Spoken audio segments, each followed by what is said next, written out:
まあ自分の仕事で言ってしまうと人物ですね。この物語には完全な善人も完全な悪役もいないし、善玉の立場でも弱いところとか情けないところとか、あるいは身勝手なところとかを持ってるし、悪の側にも理念があったり優しさがあったりというもので、なんていうか、この人物は、みんなに好かれるために作りましたとか、みんなに憎まれるために作りましたというものがいなくて、みんな血肉の通った人間、信念を持つ人間であることっていうのを大事に作ってきたんで、そこのところを見ていただければいいと嬉しいですね。どっちかが正しくてどっちかが間違ってるっていうのを制作側の方で決めるつもりはないんですよ。ある方が A だと思ったのであれば、その A っていうのがその人にとっての真実だし、またある方はいや僕は B だと思うっていうんであれば、その B の部分っていうのがその人にとっての真実になると思うので、その自分が感じたこれが正しいんだって思うことが人と違ってもどっちが正しい間違ってるっていうふうにならないで、その自分が信じたものをそのまま信じてもらえればいいなと思っています。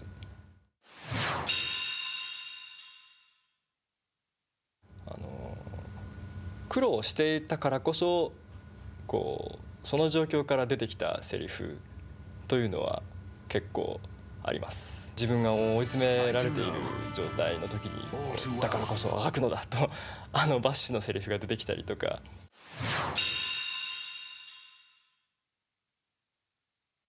そこはもう本当に今回の仕事の肝とも言える部分でして、セリフの文章と、あとは役者さんの演技と、それとモデルでの表情とかっていうのが3つ全部同じニュアンスで語らせるんであれば、あまりそれぞれやる意味はないんですけれど、例えばセリフでは賛成しているような言い方をしているけれど、表情を見ると彼は実は反対なんだみたいな感じのことが分かるような感じで、そうですね、一つのセリフ表情とかからいろんな意味が読み取れるようには、作っています。何か今までの FF とは違ったものっていうものを盛り込んでいって、でそれで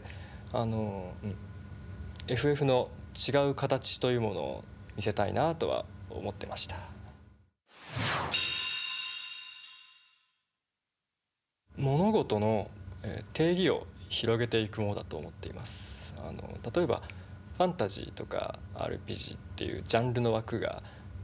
できてくると、それとちょっと外れた作品が出てくると、いやこれはファンタジーではないとか、これは SF ではない、これは RPG ではないっていう感じでなんていうか閉鎖的になっていくというか、ジャンルがどんどん閉じていく力っていうのが生じてしまうんですけれど、FF はその逆でみんなが考えてるファンタジーってものはこういうものかもしれないけれど、でこれはちょっと違うけれど、でもこれもファンタジーとしてっていうかみんなが認めてくれたらファンタジーというものがもっと広がるんじゃないか、豊かになるんじゃないかなという感じで、常にみんなとちょっと外れたところで何か面白いものが埋まってないか掘り返して発掘できたらそれをみんなにまた見せてということを、やるタイトルだと思っています。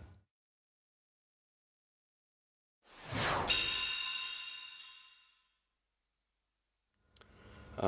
think the overreaching concept for the localization of Final Fantasy XII was inspired by the original game, and that's realism. And in order to do justice to that, when we were set with the task of writing an English script for this game, basically, and this is true of any translation, any localization project, you start off with a fully realized game with a Japanese script and Japanese text and Japanese voices. and then you lose all of the Japanese, and you're left with having to recreate a language, an English version of the game that is true to the world that has been created in the Japanese version. A big element of the localization this time around for Final Fantasy XII was the accents that we used in the game. In order to fully realize an English-speaking world,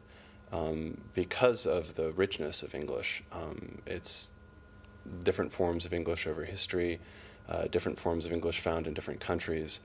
In order to recreate a world as full as Ivalice, the world of Final Fantasy XII, you need to pay attention to accent variations and make sure that everything makes sense with the world setting. And in that we were really helped out because Matsuno, in his original design of the game, left copious notes on every aspect of the world, background, character backgrounds, history. And so we were able to draw on those when we decided how we would map out English accents for the world of Ivalice and the English version. That challenge is present in every line because very rarely do direct translations work from Japanese to English. And so ultimately what we're set to do is attempt to reinvent the lines, maintaining the heart or the spirit of the original, and think, well, what would Ash say in this situation if she was an American? Or what would Balthier, another character in the game, say in this situation if he was British and not speaking in Japanese? And that way you can attempt to create the same experience for the American player or the British player that the Japanese player experienced when they saw the original in Japanese. Another aspect of finding people for Final Fantasy XII, and which is such a realistic game with a lot of very, very fully realized characters, was that we tried to avoid falling into patterns that you normally see in a lot of dubbed over things where you're sort of getting a lot of very flat reads, and we wanted to get something that felt genuine and real. And for that, we went to a lot of people who, though trained in voice acting, were primarily stage actors and film actors, people that brought a lot of physicality to their own characters, even though all you can hear is their voice in the game. And I think that ultimately we ended up with some very unique sounding voices, stuff that you won't hear in a lot of other games.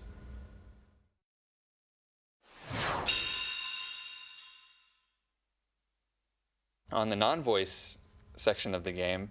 a lot of times it was a matter of choosing how we wanted to present something. So the Japanese might say, very literally translated, as an example, you can only ride a chocobo for a limited amount of time. So when we translate this, we can do that literally exactly as it's stated in the Japanese, or we can couch it in slightly different language, keeping, of course, the central idea and the important information that has to be conveyed there. But noting also at the same time that immersion and realism and staying true to the world are in the English,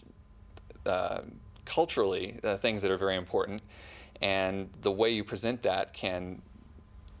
rub the wrong way if it's not done well. So instead of saying you can only ride a chocobo for a limited amount of time, we might say chocobos tire easily, so you can't ride them all day long. Things like that were something that throughout the game we tried to present things consistently as people in the world would explain them to Vaughn and not directly to the player. Final Fantasy XII was an extremely large project, certainly by any measure. Comparing it to 10.2, it had roughly a third more text, and whereas 10.2 itself had a third more than FF10, which had come before it. So we were dealing with a very large amount of material to translate. But we made the decision very early on that we wanted to do it with as few people as possible, so just with Alex and myself.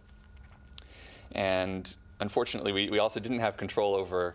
the schedule. So we made that decision knowing full well that we would have to do more work in less time. But we felt that ultimately this would afford a higher level of quality and consistency throughout the world and what we'd translated. We did, of course, also have the help of our editor in London, Morgan Rushton, to help make sure that what we were working on was all turning out evenly. And of course, Alex and I checked each other's work as well. But that decision resulted in a few very late nights, some nights spent sleeping under desks, and some nights spent not sleeping at all. But ultimately, hopefully, you'll find all of that work will have been worth it. For the people out there who are fortunate enough to be able to play the game in both Japanese and in English, I think you'll be able to take different things from different versions and appreciate them in their own right. Obviously, the Japanese version started it all, and if it had not been so finely crafted and finely wrought, we could not have done what we did in the English version. But I hope that people will appreciate the choices we made for changes when we did actually do the localization, and understand that anytime you're starting with one language and going into another, you're going to have to make calls one way or the other. And ultimately, we hope that for the average player who's not going to have experienced the Japanese version, when they sit down to it, if they don't realize at first blush that this is something that ever started in Japanese, then I think we've done a very good job. And at times that might be difficult for someone who's gotten used to the Japanese version, hearing Fran's voice, for example, suddenly being very different. But understanding where we're coming from and where we're trying to go with that, I think you might be able to appreciate it in a different light